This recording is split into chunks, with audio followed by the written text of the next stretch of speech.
So, I'm gonna squeeze it super duper tight. Ready? So, it totally broke open. See the bottom here? It's completely broken open. So, and you heard that loud pop. And all the air is now out of here. It's flat. It's because there was so much pressure inside this container. There was so much air, and the air had to go somewhere. But I was squeezing the container closed. I was squeezing it as hard as I could, but the air still takes up space, so it needs to go somewhere. So it pushes through the solid container and goes out. So today I've engineered a parachute. A parachute out of a napkin, some string, and some cut up popsicle sticks. And we're gonna see how it works using air. So this is what a parachute looks like in normal, real life. You can see there's string, there's a canopy, which is that red thing on top, and that they can all look different sizes or shapes or have different amounts of string. So this is my parachute. It's great, right?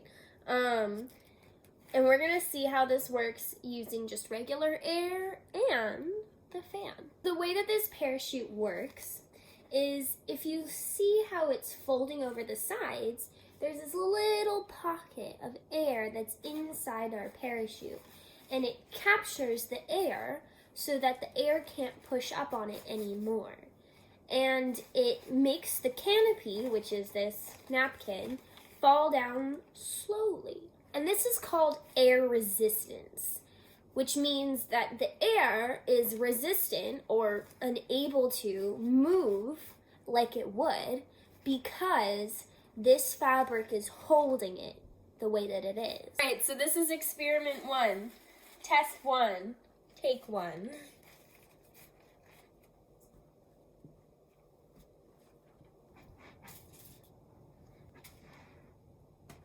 One of the things that I saw with our parachute that I'm wondering if you noticed too, that our parachute kept leaning to the side. Every time that we did it, it was leaning to one side. This is because our napkin's really small, and you see that it has these corners that can let air out. So, if say this corner lets out air, then it's gonna start leaning to the side and then flow that way downwards. Because it needs to come down because of gravity.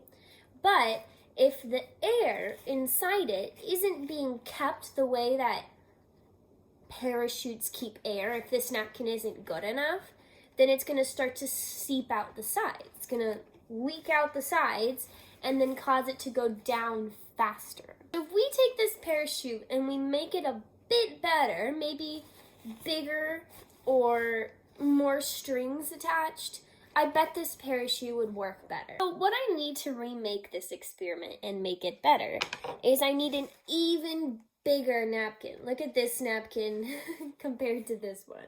Even bigger. And I need string of the same size. And then I need a weight. So I used popsicle sticks at the bottom of this to make a weight. But what this means is basically a parachute needs something to pull it down. If not, it's just going to be sort of kind of floating in the air and going down super slowly.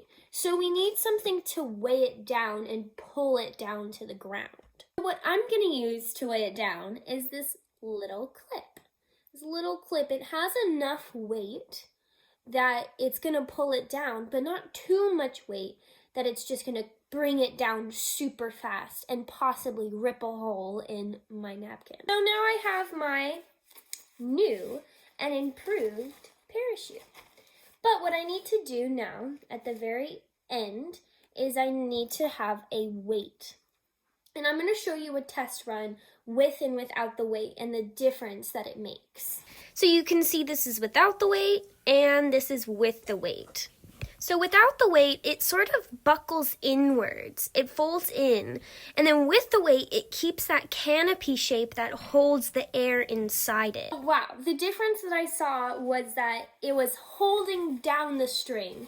The string aren't enough to hold down these sides. You need to hold them down a little bit longer.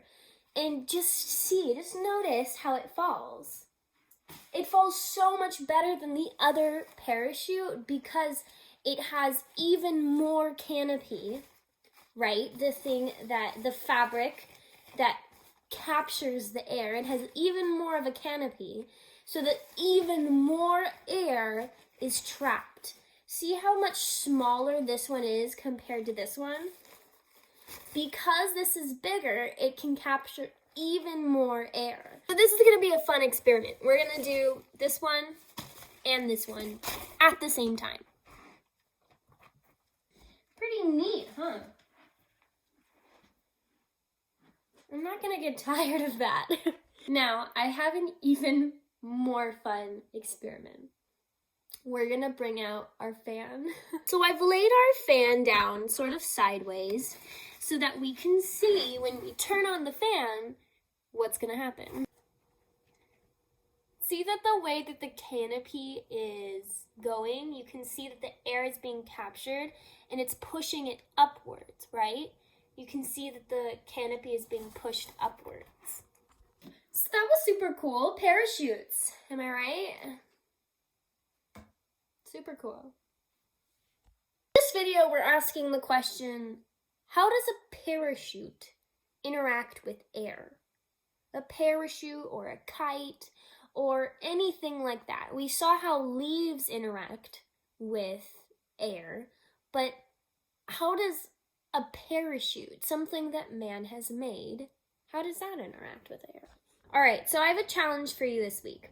If you have any of these items, a balloon, a cotton ball, a feather, a straw, plastic straw, a foam ball, or a piece of paper, film yourself dropping that item and we'll see how it falls compared to some of the others.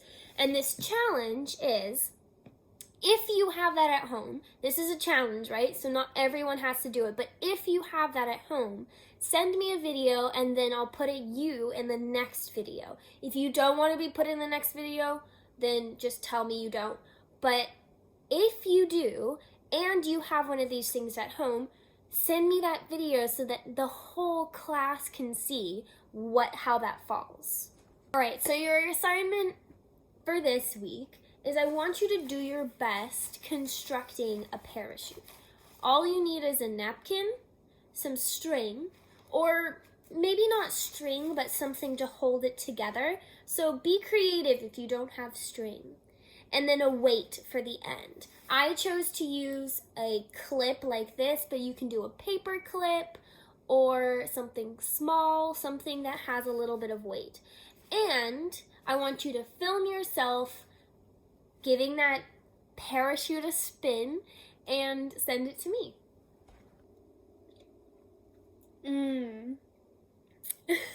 My challenge for you this week, I've got some Coke. Why does it have air bubbles in it? Why does Coke have air in it? How does it have air in it?